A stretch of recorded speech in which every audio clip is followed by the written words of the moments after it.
عمران صبح کی نماز اور تلاوت سے فارغ ہو کر مسجد سے نکلا اور پھر فلیٹ پر پہنچ کر اس نے اپنا پسندیدہ ٹریک سوٹ پہنا۔ یہ ٹریک سوٹ اس نے ابھی حال ہی میں خریدا تھا۔ اس پر انتہائی شوخ سرخ اور زرد رنگ کی چوڑی دھاریاں بنی ہوئی تھیں۔ ٹریک سوٹ پہننے کے بعد اس نے انہی رنگوں پر مشتمل جوگر پہنا اور پھر فلیٹ سے اتر کر وہ جوگنگ کے انداز میں دوڑتا ہوا فلیٹ سے کافی دور واقع پارک کی طرف بڑھ گیا۔ اس وقت صبح صادق کا وقت تھا، اس لیے سڑکیں تقریباً سنسان تھیں۔ اکا دکا کاریں اور دوسری سواریاں البتہ گزر رہی تھیں۔ ابھی وہ ایک موڑ ہی موڑا تھا کہ اس نے اپنے سے آگے ایک خاتون کو تیز تیز قدموں سے چلتے دیکھا۔ یہ محترمہ جسامت کے لحاظ سے خاصی پھیلی ہوئی تھیں اور قد خاصا چھوٹا ہونے کی وجہ سے ان کی جسامت اور بھی زیادہ پھیلی ہوئی دکھائی دیتی تھی، لیکن تھیں وہ نوجوان۔ اپنے لباس اور بالوں کے ہیئر سٹائل سے وہ اعلیٰ سوسائٹی سے تعلق رکھنے والی خاتون ہی نظر آ رہی تھی۔ ان کی جسم پر فیروزی رنگ کا چست لباس تھا، پیروں میں جوگر تھے اور وہ تیز تیز قدم اٹھاتی اسی طرف کو بڑھی چلی جا رہی تھی جس طرف عمران کا رخ تھا۔ عمران روزانہ ہی اس وقت ورزش کے لیے پارک جایا کرتا تھا، لیکن یہ محترمہ اسے پہلے کبھی نظر نہ آئی تھی۔ ان کے چلنے کا انداز بتا رہا تھا کہ ان کی خواہش تو بھاگنے کی ہے، لیکن شاید ایک تو خاتون ہونے کی وجہ سے اور دوسرا جسامت کے پھیلاؤ کی وجہ سے وہ بھاگنے سے گریز کر رہی ہیں۔ عمران جاگنگ کرتی ہوئی جیسے اس کے قریب سے گزر کر آگے بڑھا، اچانک اس خاتون کی آواز عمران کے کانوں میں پڑی تو عمران جاگنگ کرتا ہوا مڑا۔ آپ علی عمران صاحب ہیں؟ کیا میری پشت پر میرے نام کا کارڈ چسپاں ہے؟ عمران نے خاتون سے مخاطب ہو کر کہا تو خاتون بے اختیار کھلکھلا کر ہنس پڑی۔ یہ بات نہیں، ایک ہفتہ ہوا ہم نے اس بلڈنگ میں فلیٹ خریدا ہے جس میں آپ کا فلیٹ ہے۔ میں اپنے بھائی کے ساتھ آپ کے فلیٹ کے سامنے سے گزر رہی تھی۔ اس وقت آپ سیڑھیاں چڑھتے ہوئے اوپر جا رہے تھے تو میرے بھائی نے بتایا کہ آپ کا نام علی عمران ہے اور آپ سینٹرل انٹیلیجنس بیورو کے ڈائریکٹر جنرل کے صاحبزادے ہیں۔ محترمہ نے تیز تیز انداز میں بولتے ہوئے کہا، اوہ، اسی لیے آپ نے مجھے پشت سے پہچان لیا، کیونکہ ظاہر ہے سیڑھیاں چڑھتے ہوئے بھی آپ نے میری پشت ہی دیکھی ہوگی۔ عمران نے کہا تو خاتون ایک بار پھر کھلکھلا کر ہنس پڑی۔ میرا نام شاکرہ ہے اور میں ریسرچ اسکالر ہوں، خاتون نے ہنستے ہوئے اپنا تعارف کرایا۔ آپ کے بھائی صاحب کسی میرج بیورو کے مالک تو نہیں ہیں؟ عمران نے کہا۔ میرج بیورو کے مالک؟ کیا مطلب؟ شاکرہ نے چونک کر پوچھا۔ اس لیے کہ مجھے یا تو وہ لوگ پہچانتے ہیں جنہوں نے مجھے دیا ہوا قرض وصول کرنا ہوتا ہے، یا پھر میرج بیورو والے، جہاں میں اکثر رشتے کی تلاش میں جاتا رہتا ہوں۔ عمران نے جواب دیا تو شاکرہ ایک بار پھر کھلکھلا کر ہنس پڑی۔ میرے بھائی کا نام نادر ہے اور وہ سینٹرل انٹیلیجنس میں سب انسپکٹر ہے، شاکرہ نے جواب دیا۔ پھر تو اسے یقیناً سرکاری رہائش گاہ بھی ملی ہوگی، پھر آپ یہاں فلیٹ پر اکیلی کیوں رہتی ہیں؟ عمران نے مسکراتے ہوئے پوچھا۔ اس دوران شاکرہ اسی طرح تیز تیز چلتی رہی جبکہ عمران جوگنگ کے انداز میں چل رہا تھا۔ میں اکیلی نہیں رہتی، اپنی والدہ کے ساتھ رہتی ہوں۔ نادر اپنی بیوی بچوں کے ساتھ سرکاری رہائش گاہ پر رہتا ہے۔ ہم پہلے اس کے ساتھ رہتے تھے، لیکن پھر والدہ نے علیحدہ رہنے کے لیے کہا تو ہم نے یہ فلیٹ خرید لیا، شاکرہ نے وضاحت کرتے ہوئے کہا۔ لیکن ڈیڈی تو سفارش کے قائل ہی نہیں ہیں، عمران نے مسکراتے ہوئے کہا تو شاکرہ ایک بار پھر چونک پڑی۔ سفارش؟ کیسی سفارش؟ یہ آپ الجھی ہوئی سی باتیں کیوں کرتے ہیں؟ شاکرہ نے حیرت بھرے لہجے میں کہا۔ تو آپ مجھ سے یہ نہیں کہیں گی کہ میں اپنے ڈیڈی سے آپ کے بھائی نادر کی سفارش کرا کے اسے ترقی دلوا دوں؟ عمران نے کہا تو شاکرہ نے بے اختیار منہ بنا لیا۔ مجھے نادر نے بتا دیا ہے کہ آپ کے ڈیڈی آپ کو انتہائی نکما اور نااہل بلکہ آوارہ سمجھتے ہیں۔ وہ آپ کو اپنے دفتر میں ہی داخل نہیں ہونے دیتے، اس لیے آپ سے سفارش کرا کر میں نے نادر کا کیریئر تو نہیں ختم کرانا، میں نے تو اس لیے آپ سے تعارف حاصل کیا ہے کہ آپ ہمسائے ہیں، شاکرہ نے برا سا منہ بناتے ہوئے کہا۔ ہمسایہ؟ لیکن یہ کیسے ممکن ہے؟ عمران نے چونک کر کہا۔ کیا مطلب؟ کیا ممکن نہیں ہے؟ آپ بھی اسی بلڈنگ میں رہتے ہیں جس بلڈنگ میں میں رہتی ہوں، اس لیے آپ ہمسائے تو ہوئے، شاکرہ نے اور زیادہ حیران ہوتے ہوئے کہا۔ اوہ اچھا، اس لحاظ سے تو شاید ٹھیک ہو، کیونکہ میرا خیال ہے کہ اس بلڈنگ کے تمام فلیٹس ایک ہی ڈیزائن اور سائز کے ہوں گے۔ میں سمجھا تھا کہ آپ کے ساتھ ساتھ چلنے کی وجہ سے آپ ہمسایہ کہہ رہی ہیں، اور آپ کے فرح دلانہ سائز کا سایہ اور مجھ جیسے ناتواں کا سایہ ایک کیسے ہو سکتا ہے؟ عمران نے جواب دیا تو شاکرہ بجائے عمران کی بات کا برا منانے کے کہ اس نے اس کے موٹاپے پر طنز کی تھی، بے اختیار کھلکھلا کر ہنس پڑی۔ آپ نے شاید اس لیے گھما پھرا کر میری جسامت کے بارے میں بات کی ہے کہ میں برا منا جاؤں گی، لیکن ایسی کوئی بات نہیں۔ یہ جسامت مجھے ذاتی طور پر پسند ہے، مجھے دبلے پتلے ہڈیوں کے ڈھانچے پسند نہیں ہیں۔ شاکرا نے کہا تو اس بار عمران بے اختیار ہنس پڑا۔ آپ کے اور ہمارے زبان کے قدیم شاعروں کے خیالات بہت ملتے ہیں۔ آپ کا تعلق کہیں کسی قدیم دور سے تو نہیں؟ عمران نے مسکراتے ہوئے کہا۔ قدیم شاعروں کے خیالات کیا مطلب؟ شاکرا نے حیران ہو کر پوچھا۔ ہماری زبان کے قدیم شاعر جب اپنے شعروں میں حسن کا نقشہ کھینچتے ہیں تو وہ چال کو ہتھنی کی چال سے تشبیہ دیتے ہیں۔ عمران نے جواب دیا تو شاکرا ایک بار پھر کھلکھلا کر ہنس پڑی۔ آپ پھر گھما پھرا کر بات کر رہے ہیں، کیا ضرورت ہے اس کی، جبکہ میں نے کہہ دیا ہے کہ مجھے اپنی جسامت پسند ہے۔ چاہے آپ مجھے ہتھنی کہیں یا بھینس، میں برا نہیں مناؤں گی، شاکرا نے کہا تو عمران نے بے اختیار ایک طویل سانس لیا۔ اس کے خیال کے مطابق شاکرا پہلی خاتون تھی جو اپنے بارے میں ایسے خیالات رکھتی تھی، اور یہ واقعی ایک انوکھی بات تھی۔ اب وہ پارک میں داخل ہو چکے تھے جہاں کئی خواتین، مرد اور بچے مختلف ورزشوں میں مصروف تھے۔ آپ کے خیالات بھی آپ کی جسامت کی طرف راہ دلانا ہے، لیکن آپ نے یہ نہیں بتایا کہ آپ کس موضوع پر ریسرچ کرتی ہیں۔ عمران نے پارک میں داخل ہوتے ہوئے پوچھا۔ میرا تعلق ایک بین الاقوامی ادارے سے ہے اور یہ ادارہ پوری دنیا میں مختلف موضوعات پر ریسرچ کراتا رہتا ہے۔ آج کل میں اس موضوع پر ریسرچ کر رہی ہوں کہ پاکستان میں بدمزاج شوہروں کا تناسب کیا ہے۔ شاکرا نے مسکراتے ہوئے جواب دیا۔ گڈ، خاصی دلچسپ ریسرچ ہے۔ یقیناً آپ اس ریسرچ کے لیے بالکل فٹ ہیں، ورنہ عام خواتین بد مزاج مردوں کا سامنا اتنی آسانی سے نہیں کر سکتی۔ ویسے اب تک آپ کی ریسرچ کے مطابق تناسب کیا ہے؟ عمران نے مسکراتے ہوئے کہا۔ فی الحال تو یہ تناسب تقریباً 100% ہے، شاکرا نے جواب دیا تو عمران ایک بار پھر کھلکھلا کر ہنس پڑا۔ یعنی آپ کا مطلب ہے کہ سارے شوہر بد مزاج ہوتے ہیں؟ عمران نے ہنستے ہوئے پوچھا۔ ہاں، وہ مرد بھی گھر میں داخل ہوتے ہی بد مزاج بن جاتے ہیں جو گھر سے باہر انتہائی خوش مزاج نظر آتے ہیں، شاکرا نے ہنستے ہوئے کہا تو عمران اس کے خوبصورت طنز پر بے اختیار ہنس پڑا۔ لیکن میرے خیال کے مطابق تو 100% تناسب دوسری طرف ہے، عمران نے مسکراتے ہوئے کہا۔ وہ کیسے؟ شاکرا نے چونک کر پوچھا۔ بیویاں بدمزاج سے بدمزاج شوہر کو سیدھا کرنے کا فن جانتی ہیں۔ میں نے تو یہی دیکھا ہے کہ بدمزاج سے بدمزاج اکھڑ اور خود سرد مرد گھر میں داخل ہوتے ہی بھیڑ سے بھی زیادہ تابعدار اور فرما بردار بن جاتے ہیں، عمران نے جواب دیا۔ یہ مردوں کا نقطہ نظر ہے، عورتوں کا نہیں، شاکرا نے جواب دیا۔ تو آپ عورتوں کے نقطہ نظر سے ریسرچ کر رہی ہیں؟ عمران نے مسکراتے ہوئے پوچھا۔ ظاہر ہے، اب کوئی شوہر تو خود اپنے آپ کو بدمزاج کہنے سے رہا، اور پھر مجھ جیسی خوبصورت طرح دار لڑکی جب ان سے پوچھ رہی ہو، شاکرا نے مسکراتے ہوئے کہا تو عمران واقعی کھلکھلا کر ہنس پڑا۔ آپ کی بات درست ہے، آپ سے باتیں کرتے ہوئے بدمزاج سے بدمزاج آدمی کو بھی مجبوراً خوش مزاج بننا پڑتا ہے۔ اوکے، پھر باتیں ہوں گی، میں ذرا اپنی مخصوص ورزش کر لوں، عمران نے مسکراتے ہوئے کہا۔ اس کے ساتھ اس نے اچھل کر کلا بازی کھائی اور دوسرے لمحے اس کا سر نیچے اور ٹانگیں اوپر ہو چکی تھیں، جبکہ شاکرا اسی طرح تیز سے چلتی آگے بڑھ گئی۔ عمران کی عادت تھی کہ وہ گرمیوں میں پارک میں آ کر کافی دیر تک اس طرح الٹا کھڑا رہتا تھا۔ تھوڑی دیر بعد ایک بچہ دوڑتا ہوا عمران کے سامنے پہنچ کر رک گیا۔ اس کی عمر 8-10 سال کے قریب تھی۔ اس کے جسم پر بھی ٹریک سوٹ تھا۔ اس کے چہرے پر البتہ معصومیت تھی، لیکن اس کی آنکھوں میں ذہانت کی بے پناہ چمک موجود تھی۔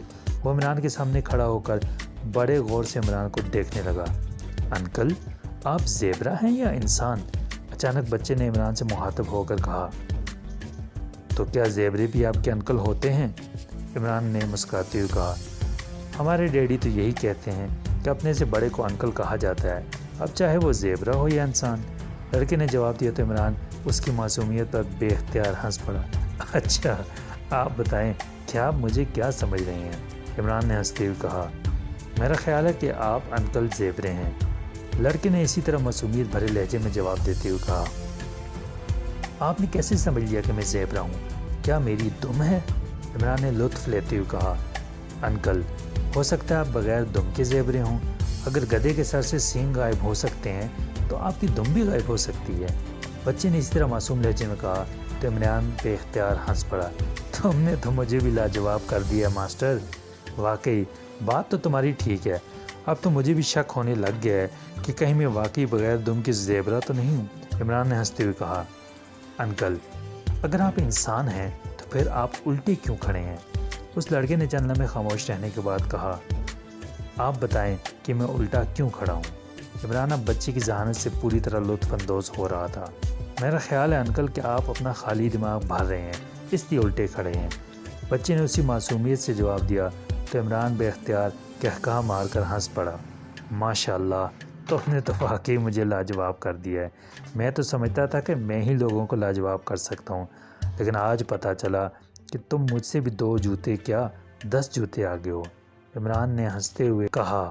پھر اس سے پہلے کہ مزید کوئی بات ہوتی، دور سے کسی نے بچے کو آواز دی، اچھا انکل زیبرا، خدا حافظ۔ لڑکے نے تیزی سے کہا اور دوڑتا ہوا عمران کے عقب میں چلا گیا، اور عمران کافی دیر تک اس بچے کی ذہانت بھری باتوں پر خود ہی ہنستا رہا۔ آپ سیدھے ہو جائیں، آسمان نہیں گرتا میری ذمہ داری۔ آپ سیدھے ہو جائیں، آسمان نہیں گرتا میری ذمہ داری۔ اچانک شاکرہ کی ہنستی ہوئی آواز سنائی دی تو عمران کلا بازی کھا کر سیدھا ہو گیا۔ ارے آپ پہلے نہ آ سکتی تھی، میں تو واقعی یہی سمجھ کر الٹا کھڑا تھا کہ میں نے دونوں پیروں پر آسمان کو اٹھا رکھا ہے۔ عمران نے مسکراتے ہوئے کہا تو شاکرہ بے اختیار کھلکھلا کر ہنس پڑی۔ آپ شاید کام کاج سے فارغ ہیں، لیکن میں نے تو ڈیوٹی پر جانا ہے، شاکرہ نے ہنستے ہوئے کہا۔ ڈیوٹی؟ یعنی بد مزاج شوہروں کو تلاش کرنے والی ڈیوٹی؟ عمران نے ہنستے ہوئے کہا، شوہروں کو نہیں، ان کی مظلوم بیویوں کو تلاش کرنے کی ڈیوٹی کہیں۔ شاکرہ نے ہنستے ہوئے کہا۔ وہ دونوں اب واپس فلیٹ کی طرف جا رہے تھے۔ آپ کا کام تو بے حد دلچسپ ہوگا، قسم قسم کی بیویوں سے ملاقات، عمران نے مسکراتے ہوئے کہا۔ ہاں، جہاں دلچسپی ہے وہاں بعض اوقات انتہائی تلخ واقعات بھی پیش آ جاتے ہیں، شاکرہ نے برا سا منہ بناتے ہوئے کہا۔ تلخ واقعات؟ کیا مطلب؟ عمران نے حیرت بھرے لہجے میں کہا۔ ابھی کل کا ہی واقعہ ہے، میں جارج ٹاؤن میں سروے کے سلسلے میں ایک کوٹھی میں داخل ہوئی۔ خاتون خانہ ایک غیر ملکی خاتون تھیں، یورپ کے کسی ملک کی تھیں۔ میں نے جب ان سے انٹرویو کی بات کی تو وہ رضامند ہو گئی۔ انہوں نے مجھے ڈرائنگ روم میں بٹھایا۔ ابھی بات چیت جاری تھی کہ اچانک قریبی کمرے سے کسی کے کراہنے کی آواز سنائی دی تو وہ خاتون تیزی سے اٹھی اور دوڑتی ہوئی ڈرائنگ روم سے باہر چلی گئیں۔ تھوڑی دیر بعد ان کا ملازم واپس آیا اور اس نے مجھے کہا کہ میں فوراً وہاں سے چلی جاؤں۔ میرے حیرت ظاہر کرنے پر اس نے مجھے دھکے دینے شروع کر دیے۔ مجھے اس بے عزتی پر شدید غصہ آیا۔ میں نے مزید احتجاج کیا تو اس ملازم نے ریوالور نکال کر مجھ پر تان دیا، جس پر مجبوراً مجھے کوٹھی سے باہر آنا پڑا۔ لیکن میں حیران تھی کہ آخر ہوا کیا ہے۔ خاتون بے حد بااخلاق تھیں، پھر اچانک یہ سب کچھ کیسے ہو گیا؟ کوٹھی سے کچھ دور ایک ریسٹوران تھا۔ چونکہ میرا موڈ سخت آف ہو چکا تھا، اس لیے میں ریسٹوران میں چلی گئی۔ میں وہاں بیٹھی ابھی چائے پی رہی تھی کہ میں نے اس ملازم کو، جس نے مجھے اس طرح گھر سے نکالا تھا، اندر داخل ہوتے اور کاؤنٹر کی طرف جاتے ہوئے دیکھا۔ میری سیٹ تو کاؤنٹر سے قریب تھی، لیکن اس طرح سائڈ پر تھی کہ وہاں اندھیرا تھا۔ میں ویسے تو اس اندھیری سیٹ پر بیٹھنا پسند نہ کرتی، لیکن چونکہ میرا موڈ سخت خراب تھا اس لیے مجھے وہاں سکون مل رہا تھا۔ اس ملازم نے کاؤنٹر پر موجود فون کا ریسیور اٹھایا اور نمبر ڈائل کرنے شروع کر دیے۔ پھر اس نے فون پر جو بات کی اس نے مجھے اور زیادہ حیران کر دیا۔ وہ میرے ہی متعلق کسی کو اطلاع دے رہا تھا کہ میں جا چکی ہوں، اس نے چیک کر لیا ہے، اس لیے اب لاش کو لے جایا جا سکتا ہے۔ فون کر کے وہ مڑا اور تیز تیز قدم اٹھاتا ریسٹوران سے باہر چلا گیا۔ اس نے مجھے جاتے ہوئے بھی نہ دیکھا تھا۔ اس ملازم کا فون پر بات کرتے ہوئے میرے متعلق انداز انتہائی ہتک امیز تھا۔ یوں لگتا تھا جیسے میں کوئی متعدی بیماری تھی جو اب وہاں سے دفان ہو چکی ہوں۔ مجھے مزید کوفت ہوئی اور پھر میں کافی دیر وہاں بیٹھنے کے بعد وہاں سے واپس گھر چلی آئی۔ پھر میری ہمت ہی نہ ہوئی کہ میں دوبارہ کام کروں، اور آج بھی میں وہاں نہیں جانا چاہتی، شاکرہ نے تفصیل بتاتے ہوئے کہا۔ آپ شاید لاش کا لفظ سن کر ڈر گئی تھیں۔ کیا اس نے واقعی لاش کہا تھا؟ عمران نے مسکراتے ہوئے کہا۔ آپ کی بات درست ہے، میں واقعی لاش کا لفظ سن کر ہی خوفزدہ ہو گئی تھی۔ ویسے میں نے خود سنا تھا، اس نے ڈیڈ باڈی یعنی لاش ہی کہا تھا، شاکرہ نے جواب دیا۔ پھر آپ نے پولیس میں رپورٹ درج کرائی؟ آخر لاش کا مسئلہ تھا، عمران نے کہا۔ مجھے کیا ضرورت تھی ان چکروں میں پڑنے کی؟ مجھے پاگل کتے نے تو نہیں کاٹا تھا؟ شاکرہ نے برا سا منہ بناتے ہوئے کہا۔ مطلب ہے اگر آپ کو پاگل کتا کاٹ رہتا تبھی آپ پولیس کو اطلاع کرتی؟ حالانکہ کہا تو یہی جاتا ہے کہ پولیس کو اطلاع دینا ہر سمجھدار شہری کا فرض ہے۔ عمران نے مسکراتے ہوئے کہا تو شاکرہ بے اختیار ہنس پڑی۔ کچھ بھی سمجھ لیں، ویسے مجھے وہ ملازم کسی جرائم پیشہ گروہ کا ہی آدمی لگ رہا تھا۔ شاکرہ نے کہا۔ کس کی کوٹھی تھی؟ کوئی نمبر وغیرہ؟ عمران نے پوچھا۔ ایسا نہ ہو کہ میں آپ کو نمبر بتا دوں تو بعد میں مجھ پر کوئی مصیبت ٹوٹ پڑے، شاکرہ نے کہا۔ آپ کو شاید اپنے دل کی جسامت بڑھانے میں کوئی دلچسپی نہیں ہے، عمران نے مسکراتے ہوئے کہا تو شاکرہ بے اختیار کھلکھلا کر ہنس پڑی۔ میں بزدل نہیں ہوں، میں صرف کسی مسئلے میں الجھنا نہیں چاہتی، شاکرہ نے ہنستے ہوئے کہا۔ آپ کو پھنسانے کے لیے اتنا بڑا مسئلہ کہاں سے آئے گا؟ عمران نے کہا تو شاکرہ ایک بار پھر ہنس پڑی۔ ظاہر ہے وہ عمران کا طنز سمجھ گئی تھی، لیکن چونکہ وہ اپنے موٹاپے پر خود ہی نازاں تھی اس لیے عمران ایسے فکرے کہہ بھی رہا تھا اور شاکرہ بھی بجائے ناراض ہونے کے مسلسل ان فکروں سے لطف اندوز ہو رہی تھی۔ جارج ٹاؤن اے بلاک، کوٹھی نمبر 112۔ کوٹھی کے باہر نیم پلیٹ پر پروفیسر جلال لکھا ہوا تھا، شاکرہ نے جواب دیا۔ اس ملازم کا حلیہ کیا تھا؟ عمران نے پوچھا تو شاکرہ نے اس ملازم کا تفصیل سے حلیہ بھی بتا دیا۔ ٹھیک ہے، واقعی اس حلیے کے ملازم رکھے اس لیے جاتے ہیں کہ کسی کو فوراً بھگانے کے کام آ سکیں، عمران نے کہا اور شاکرہ ہنس پڑی۔ آپ نے اب تک مجھے اپنے فلیٹ پر آنے کی دعوت نہیں دی۔ فکر نہ کریں، میں زیادہ کھانا نہیں کھاتی، شاکرہ نے بلڈنگ کے قریب پہنچتے ہوئے مسکرا کر کہا۔ زیادہ کم کا مسئلہ نہیں ہے مس شاکرہ، میرے ملازم کے پاس دراصل ریوالور نہیں، اس لیے پہلے مجھے اس کے لیے ریوالور خریدنا پڑے گا، پھر ہی آپ کو دعوت دی جا سکتی ہے، عمران نے کہا تو شاکرہ ایک بار پھر کھلکھلا کر ہنس پڑی۔ اوکے، جب ریوالور خرید لیا جائے تو مجھے دعوت دے دینا، میرا فلیٹ نمبر 204 ہے، خدا حافظ، شاکرہ نے ہنستے ہوئے کہا اور تیزی سے ایک سائڈ پر مڑ گئی۔ عمران مسکراتا ہوا آگے بڑھا اور پھر سیڑھیاں چڑھتا ہوا اپنے فلیٹ میں پہنچ گیا۔ سلیمان باورچی خانے میں مصروف تھا۔ عمران غسل خانے میں داخل ہوا، پھر غسل کر کے لباس تبدیل کر کے وہ سیٹنگ روم میں آ گیا۔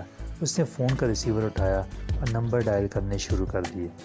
ٹائیگر بول رہا ہوں، رابطہ قائم ہوتے ہی ٹائیگر کی آواز سنائی دی۔ عمران بول رہا ہوں، ایک پتہ نوٹ کرو، عمران نے سنجیدہ لہجے میں کہا۔ یس باس، ٹائیگر کا لہجہ یکلخت مؤدبانہ ہو گیا۔ جارج ٹاؤن اے بلاک، کوٹھی نمبر 112۔ کوٹھی کے باہر نیم پلیٹ پر پروفیسر جلال کا نام درج ہے۔ نوٹ کر لیا؟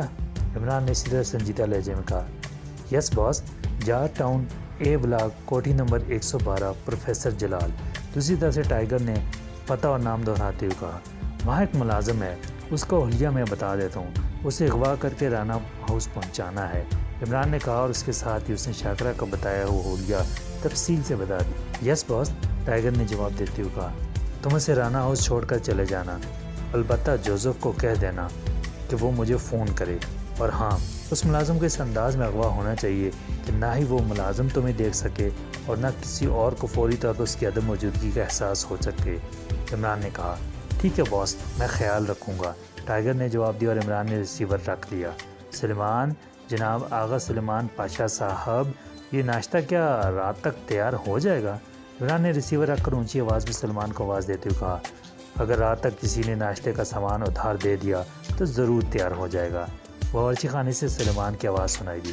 تو پھر تم باورچی خانے میں کیا کر رہے ہو جب سامان ہی نہیں ہے؟ عمران نے منہ بناتے ہوئے کہا۔ میں اپنا ناشتہ تیار کر رہا ہوں، سلمان نے جواب دیا تو عمران کے چہرے پر بے اختیار مسکراہٹ تیر گئی۔ کیا مطلب؟ کیا میرے اور تمہارے ناشتے کا سامان علیحدہ علیحدہ آتا ہے؟ عمران نے حیرت بھرے لہجے میں کہا۔ جی ہاں، آپ کے ناشتے کا سامان بیکری سے آتا ہے اور پورے دارالحکومت کی بیکریوں نے اجلاس کر کے باقاعدہ قرارداد پاس کی ہے کہ آپ کے ناشتے کے لیے ادھار سامان نہ دیا جائے، بلکہ اب تو ان بیکری والوں نے آپ کے نام کا باقاعدہ سائن بورڈ لگا دیا ہے جس پر اس طرح سرخ رنگ کا کراس لگا ہوا ہے جیسے سگریٹ نوشی کے خلاف اشتہارات پر سگریٹ کے اوپر لگا ہوا ہوتا ہے، سلمان نے باقاعدہ تفصیل بتاتے ہوئے کہا۔ اور تمہارے ناشتے کا سامان کہاں سے آتا ہے؟ کیا کسی استبل سے لے آتے ہو؟ عمران نے برا سا منہ بناتے ہوئے کہا۔ جی نہیں، پنساری کی دکان سے آتا ہے، سلمان کی آواز سنائی دی۔ پنساری کی دکان سے؟ کیا مطلب؟ اب پنساریوں نے ناشتے کا سامان فروخت کرنا شروع کر دیا ہے، عمران نے حیرت بھرے لہجے میں کہا۔ بادام، پستہ، کھوپرا، مغز، اخروٹ، خشخاش، مصری اور ایسے تمام آئٹم پنساری کی دکان سے ہی ملتی ہیں۔ باقی رہا دودھ تو وہ یہاں دودھ والا دے ہی جاتا ہے، سلمان نے جواب دیا۔ لیکن ان آئٹموں کا ناشتے سے کیا تعلق؟ عمران نے جان بوجھ کر کہا۔ حریرے، حلوے، یہ سب انہی چیزوں سے بنتے ہیں جناب، سلمان کا جواب سنائی دیا۔ اچھا چلو، دودھ تو آیا ہے، دہی دے جاؤ، عمران نے منہ بناتے ہوئے کہا۔ جتنا دودھ آتا ہے اس میں سے پانی نکال دو تو باقی صرف اتنا ہی بچتا ہے جتنا میرے ناشتے میں کام آ جاتا ہے۔ اب اگر آپ حکم کریں تو کل سے وہ پانی پھینکنے کے بجائے آپ کو پیش کر دیا کروں، سلمان کی آواز سنائی دی تو عمران بے اختیار سر پکڑ کر رہ گیا۔ مطلب ہے اب پانی پی پی کر تمہیں کوسنا پڑے گا، عمران نے رو دینے والے لہجے میں کہا۔ اگر دودھ میں ملا پانی پینے کے بعد آپ کوسنے کے قابل رہ جائیں تو مجھے کوئی اعتراض نہیں، لیکن یہ سوچ لیں کہ ڈاکٹر ادھار نہیں کیا کرتے، سلمان نے ترکی ب ترکی جواب دی۔ اچھا بھائی، تمہاری مرضی، بزرگ سچ ہی کہتے ہیں، اپنا کیا بھگتنا ہی پڑتا ہے، باورچی رکھ لو تو ایسا ہی ہونا ہوتا ہے، عمران نے ایک طویل سانس لیتے ہوئے کہا۔ مایوسی گناہ ہے، سلمان کا اس بار راہداری سے جواب آیا اور چند لمحوں بعد وہ ٹرالی رکھیلتا ہوا کمرے میں داخل ہوا۔ یہ لیجئے ناشتہ، میں نے سوچا کہیں آپ مایوسی کی بنا پر خودکشی نہ کر لیں، اس طرح آپ کا تو کچھ نہ جائے گا، میری بڑی بھاری رقم ماری جائے گی، سلمان نے مسکراتے ہوئے کہا اور ناشتہ میز پر لگانا شروع کر دیا۔ تو تمہارا خیال ہے کہ میرے ناشتہ کر لینے کے بعد تمہیں یہ رقم مل جائے گی؟ منہ دھو رکھو، عمران نے مسکراتے ہوئے کہا۔ چلو، منہ دھونے کی تو اجازت ہے، اس کی رقم تو دیجئے، باقی بعد میں دیکھا جائے گا، سلمان نے مسکراتے ہوئے کہا۔ کیا مطلب؟ کیا منہ دھونے پر بھی رقم خرچ ہوتی ہے؟ عمران نے حیران ہو کر کہا۔ یہاں پانی سرکاری ٹینکی سے آتا ہے جس کا باقاعدہ بل ادا کرنا پڑتا ہے، صابن بازار سے ملتا ہے، پھر منہ دھونے کے بعد چہرے کو تر و تازہ رکھنے کے لیے پاؤڈر، کریمیں وغیرہ بھی لگانی پڑتی ہیں۔ آپ کا کیا خیال ہے کہ یہ سب کچھ مفت میں مل جاتا ہے؟ سلمان نے کہا۔ اگر صرف منہ دھونے پر اتنا خرچ آتا ہے تو میری طرف سے اجازت ہے، بے شک تم منہ نہ دھو، عمران نے ناشتہ شروع کرتے مسکرا کر کہا۔ ہاتھوں کے بارے میں بھی بتا دیں، سلمان نے واپس مڑتے ہوئے مسکرا کر کہا۔ کیا مطلب؟ کیا تم ہاتھ دھوئے بغیر ناشتہ اور دوسرے کھانے تیار کرتے ہو؟ عمران نے چونک کر کہا۔ اس پر بھی خرچ آتا ہے، لیکن بہرحال منہ سے کم، اب آپ کی مرضی ہے، جیسے حکم کریں، سلمان نے مسکراتے ہوئے جواب دیا۔ چلو، ہاتھ دھونے کا خرچہ میں برداشت کر لیا کروں گا، مجھ سے 2-3 روپے روز علیحدہ لے لینا، عمران نے بڑے فیاضانہ لہجے میں کہا۔ لیکن وہ 2-3 روپے آئیں گے کہاں سے؟ کیا آسمان سے ٹپکیں گے یا فرش سے نکلیں گے؟ سلمان نے کہا۔ کیا مطلب؟ کیا تمہارا خیال ہے کہ میں تمہیں 2-3 روپے بھی نہیں دے سکتا؟ ٹھیک ہے، جاؤ، میری بڑی الماری کے سب سے نچلے خانے میں ایک نیلے رنگ کا لفافہ رکھا ہوا ہے، وہ لے لو، تمہارے 1 سال کا ہاتھ دھونے کا خرچہ پورا ہو جائے گا، سال بعد پھر دیکھ لیں گے، عمران نے کہا۔ آپ اس نیلے لفافے کی بات کر رہے ہیں جس میں اوپر نیچے کاغذ بھرے ہوئے ہیں، صرف درمیان میں 10,000 روپے رکھے ہوئے تھے، اگر وہی لفافہ ہے تو وہ پچھلے ہفتے کے ہاتھ دھونے پر خرچ ہو چکا ہے، سلمان نے کہا۔ کیا مطلب؟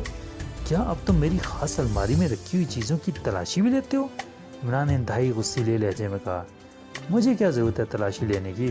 اب بھلا چیل کے گھونسلے کی تلاشی کوئی احمد ہی لے سکتا ہے کہ وہاں سے گوشت مل جائے گا، میں تو اپنے گھر خط لکھنے کے لیے لفافہ تلاش کر رہا تھا، لفافہ مجھے نظر آیا تو میں نے اس میں موجود فضول کاغذ تو وہیں رکھ دیے، البتہ وہ 10,000 روپے جو ان کاغذوں میں چھپا کر رکھے گئے تھے وہ ہاتھ دھونے پر خرچ ہو گئے، سلمان نے منہ بناتے ہوئے جواب دیا اور تیزی سے مڑ کر کمرے سے باہر نکل گیا۔ توبہ ہے، اس آدمی کی آنکھوں میں تو کرنسی نوٹوں کو تلاش کرنے والے کوئی طاقتور لینز لگے ہوئے ہیں، لاکھ چھپا کر رکھو، اس کی نظریں وہیں پہنچتی ہیں، عمران نے ایک طویل سانس لیتے ہوئے کہا اور ناشتہ کرنے میں مصروف ہو گیا۔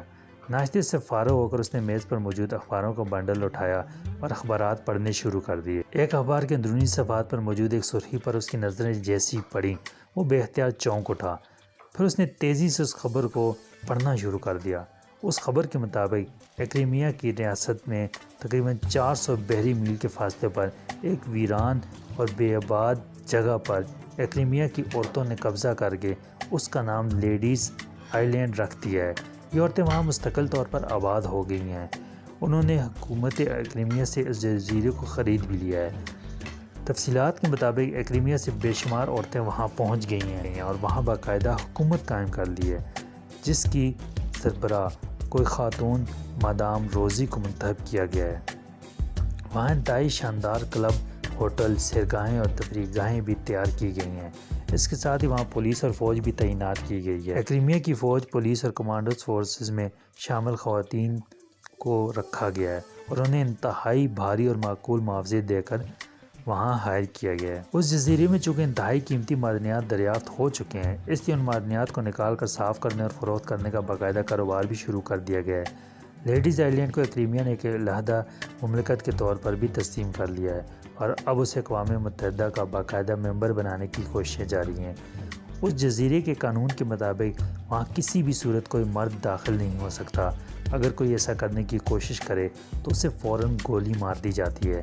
ساری تفصیل خاصی دلچسپ تھی، لیکن عمران جس بات پر چونکا تھا اس کی نیچی لکھی ہوئی ایک سطر کی وجہ سے تھا، جس میں درج تھا کہ حکومت ایکریمیا لیڈیز آئلینڈ کی آڑ لیتے ہوئے کوئی خفیہ سائنسی پروجیکٹ مکمل کرا رہی ہے، جس کے لیے سب اہتمام کیا گیا ہے۔ اس میں کہا گیا تھا کہ یہ پروجیکٹ دراصل یہودیوں کا خفیہ پروجیکٹ ہے۔ اس کی دلیل یہ دی گئی تھی کہ اس جزیرے پر موجود اکثریت یہودی مذہب کی ہے، جبکہ انتہائی کم تعداد میں دوسرے مذاہب کے لوگ ہیں۔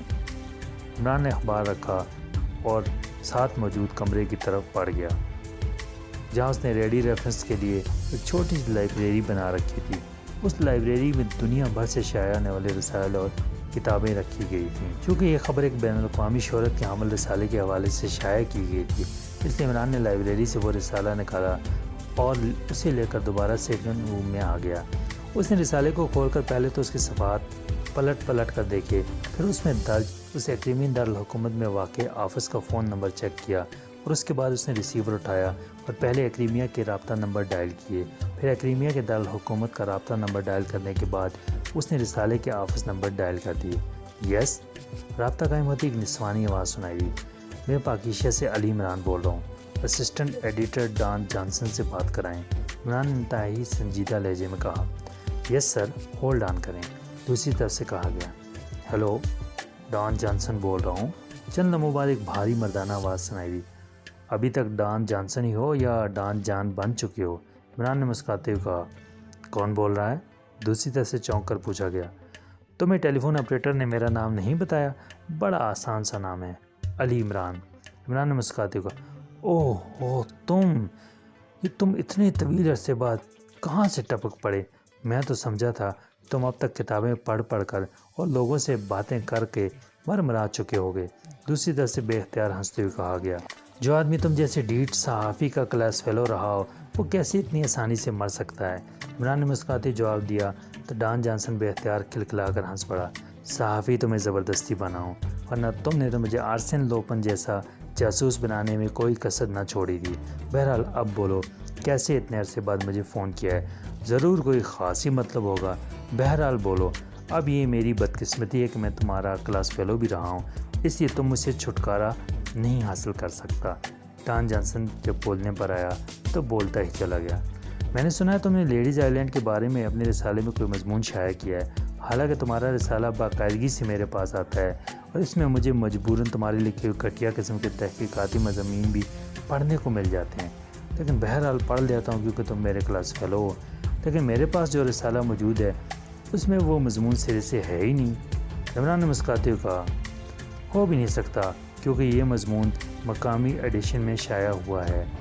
بس پھر کیا تھا، حکومت حرکت میں آ گئی، مقامی ایڈیشن کو فوری طور پر ضبط کر دیا گیا، تمام کاپیاں، حتیٰ کہ ہماری فائل کاپیاں بھی حاصل کر لی گئیں، مارکیٹ سے بھی تمام کاپیاں اٹھا لی گئیں، حتیٰ کہ لائبریری سے بھی کاپیاں زبردستی حاصل کر لی گئیں، اور ہمیں حکم دیا گیا کہ اس مضمون کے بغیر فوری طور پر مقامی ایڈیشن شائع کیا جائے۔ چنانچہ ہم نے دوسرا ایڈیشن شائع کیا۔ تمہارے پاس انٹرنیشنل ایڈیشن آتا ہوگا، ظاہر ہے جب مقامی ایڈیشن میں سے شائع نہیں ہونے دیا گیا تو انٹرنیشنل ایڈیشن میں کیسے شائع ہو سکتا تھا؟ لیکن تمہیں کہاں سے اس کے بارے میں علم ہوا؟ ڈان جانسن نے تفصیل بتاتے ہوئے کہا۔ ہمارے مقامی اخبار میں تمہارے رسالے کے حوالے سے اسے خبر کے طور پر شائع کیا گیا ہے۔ عمران نے کہا۔ اچھا، حیرت ہے، مگر تمہارے اخبار والوں کو یہ ایڈیشن کہاں سے ہاتھ لگ گیا؟ ڈان جانسن نے حیران ہوتے ہوئے کہا، یہ بتاؤ کہ اس مضمون میں ایسی کیا بات تھی جس پر اس قدر سخت کارروائی کی گئی؟ عمران نے کہا، معلوم نہیں، صرف اتنا پتہ چلا ہے کہ حکومت ایکریمیا اس آئی لینڈ کے بارے میں کسی کو آگاہ نہیں کرنا چاہتی۔ ان کا خیال ہے کہ اس طرح وہاں رہنے والی عورتیں عدم تحفظ کا شکار ہو سکتی ہیں۔ ڈان جانسن نے جواب دیتے ہوئے کہا، یہ مضمون کس نے لکھا تھا؟ عمران نے پوچھا، ہماری ایک تحقیقاتی رپورٹر تھی مس ڈورتھی، اب وہ اخبار کی نوکری چھوڑ کر حکومت کی شعبہ اطلاعات میں بڑی افسر لگ گئی ہے۔ ڈان جانسن نے جواب دیا، اس مس ڈورتھی سے کسی طرح رابطہ ہو سکتا ہے؟ عمران نے کہا، لیکن یہ ضروری تو نہیں کہ وہ اب تک مس ہی ہو۔ دوسری طرف سے ڈان جانسن نے ہنستے ہوئے کہا، اب تک کا کیا مطلب ہے؟ تمہارے ادارے میں موجودگی بعد تو مس کا لاحقہ صرف رسمی رہ جاتا ہے۔ عمران نے جواب دیا تو ڈان جانسن بے اختیار کھلکھلا کر ہنس پڑا۔ ایک تو تمہارے پاس نہ جانے مخبری کے کون سے ذرائع کہ تم سے کوئی بات چھپائی نہیں جا سکتی۔ تمہیں کیسے معلوم ہو گیا کہ ڈورسی اب میری بیوی ہے؟ ڈان جانسن نے حیرت بھرے لہجے میں کہا تو عمران چونک پڑا۔ تمہاری بیوی؟ کیا مطلب؟ کیا واقعی؟ ہاں، لیکن تمہیں کیسے معلوم ہوا؟ ارے میں نے تو تمہاری فطرت کے پیش نظر ویسے ہی ایک فقرہ کہہ دیا تھا۔ اب مجھے کیا معلوم تھا کہ تم جس کے بارے میں لا تعلقی سے بات کر رہے ہو وہ واقعی تمہاری بیوی بھی ہو سکتی ہے۔ ہاں، وہ میری بیوی ہے اور اب حکومت کے محکمہ اطلاعات میں فرسٹ سیکرٹری ہے، لیکن اب اس کا فون نمبر نہ پوچھ لینا، وہ تمہیں ہرگز نہیں بتایا جا سکتا، کیونکہ اب مجھ میں کسی نئے تجربے کی قطعی ہمت نہیں ہے۔ تم فکر نہ کرو، تمہارے اس پہلے تجربے سے ہی مجھے عقل آ گئی ہے، عمران نے جواب دیا، اور ڈان جانسن ہنس پڑا اور ساتھ ہی اس نے ڈورسی کا نمبر بھی بتا دیا۔ یہ تو تم نے اس کے آفس کا فون نمبر دیا ہوگا، اپنے گھر کا فون نمبر بھی بتا دو۔ مطلب ہے تم مجھے واقعی دوسرے تجربے پر آزمادہ کرنا چاہتے ہو۔ کچھ تو پرانی دوستی کا خیال کرو۔ مجھے معلوم ہے کہ تم نے اس سے ایسی باتیں کرنی ہیں کہ اس کے بعد مجھے لا محالہ ایک بار پھر چرچ جانا پڑے گا۔ ڈان جانسن نے کہا، چلو وعدہ کہ تمہارا ماضی سے نہیں بتاؤں گا، ویسے بھی کچھ ایسا شاندار ماضی نہیں ہے تمہارا، صرف آہیں بھرنا اور تصویریں بٹوے میں رکھنے کو شاندار ماضی نہیں کہا جا سکتا۔ عمران نے جواب دیا، شکریہ، بس یہی کافی ہے۔ اس کے بعد کے واقعات ڈورسی کو نہیں معلوم ہونے چاہیے، ڈان جانسن نے کہا، اور اس کے ساتھ ہی اس نے اپنے گھر کا نمبر بھی دے دیا۔ بہت شکریہ، پہلے ڈورسی سے 2-4 باتیں ہو جائیں، پھر تم سے بات ہوگی، گڈ بائی، عمران نے مسکراتے ہوئے کہا، اور اس کے ساتھ ہی اس نے ریسیور رکھ دیا۔